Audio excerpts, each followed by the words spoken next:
Guys, welcome to Upper Shillong. Today is the 8th of December 2023. Actually, it's raining here in Shillong, and I am right now in Upper Shillong. So you can see all foggy. You know, sometimes it's difficult to drive or to ride. Okay, so you can see the road. That's the road. Usually very busy main road.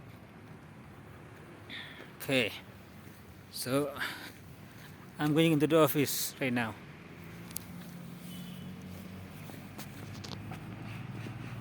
So darker than I thought.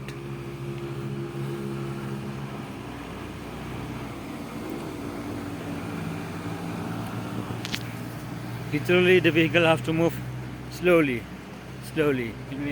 minimum of 10 to 20 speed limit per kilometer. It's very this experience is extraordinary, you know. And like this December, you won't expect rain, but it looks so much. It looks like so much in summer. Okay, see, looks so much like as if I'm in the middle of summer. All right, so you can see again. Woohoo!